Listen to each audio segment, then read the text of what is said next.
Welcome back to Margaret Spiel. Welcome back to Margaret Spiel.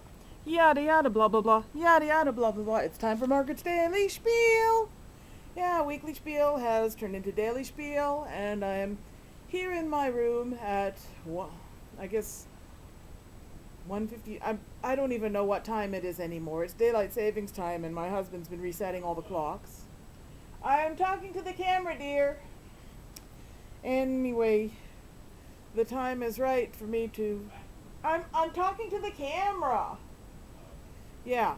Now where was I before my train of thought was derailed? The time is right for me to start working again because I've got this obvious void in my life. I've been out of the loop for too long, and my creative projects aren't quite giving me the joy that they used to. No more living room. They have their bus, but I haven't been able to get to it.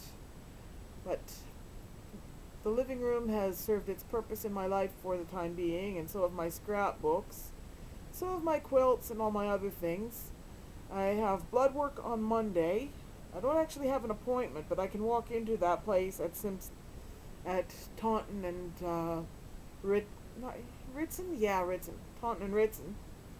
And as per tradition, hopefully Dave and I will go out for brunch. I discovered a little place called Sherry's Diner. I haven't actually been in there yet, but it exists and it serves all day breakfast. And after I've been fasting and I've had my blood work, I usually like to go for pancakes. So hopefully we'll have that to look forward to.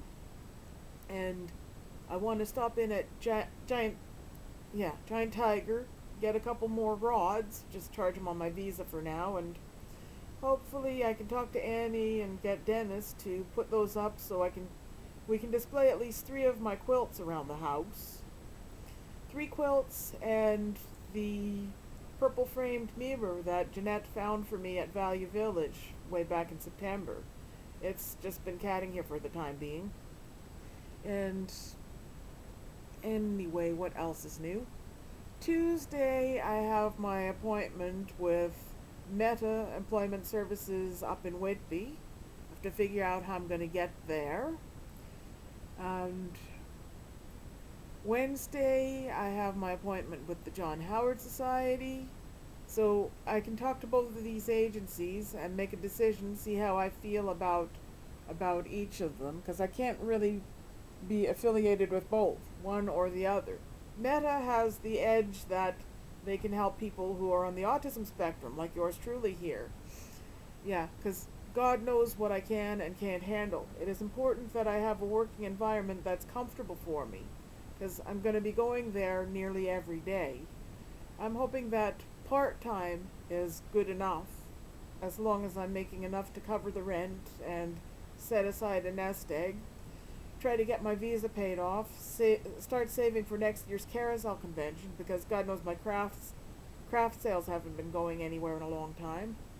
But a workplace, hopefully it will mean a new family, a new ohana, like new people in my life that I hope that I get along well with. And one of my fantasies is that maybe there'll be an eligible bachelor or two who would be a suitable partner for Jeanette, because being part of a workplace means upcoming Christmas banquets, and I'll be happy to take my husband, and he and I and this person we have yet to meet with Jeanette, like the 4 of us could double date. God knows what she needs and doesn't want in a partner, and it all remains to be seen. My life is a blank slate. I'm ready to start a new chapter. I'm pretty excited about this, and I actually have peace about the whole thing, as long as I don't allow myself to overthink the whole thing and start getting scared and chicken out again. I can't afford to chicken out. I've got debts to take care of and hobbies that I need to feed. I know there are other people who have been in the same situation, who have been out of the loop for years. Maybe stay-at-home moms whose kids have finally gone off to college or moved out. Empty nesters. My nest has always been that empty. I've never had anything in it in the first place. I've never had or wanted kids. I've frankly I've been busy being one. I suck at adulting, so there. I've just my midlife crisis was just before I turned 30. All our friends back in Lindsay were pairing off like Noah's Ark. People were getting married left, right, and center, and even those who didn't get married buggered off to Toronto. So, back in 1994, we followed suit, pulled up stakes. Rest is history. That was that was another chapter of our lives right there. And then 20 years ago, I met Dave, and my life has been better for having him in my life. And I stuck out my old job for 6 months after I got married. Couldn't do it anymore. I'll spare you the gory details. That was my last full-time job. It was kind of a toxic and abusive environment, to put it mildly. I suffered toxic, yeah, I call it toxic boss syndrome, post-traumatic stress, and bipolar disorder. 2006, I was in the hospital for 2 weeks. I've never quite been the same again.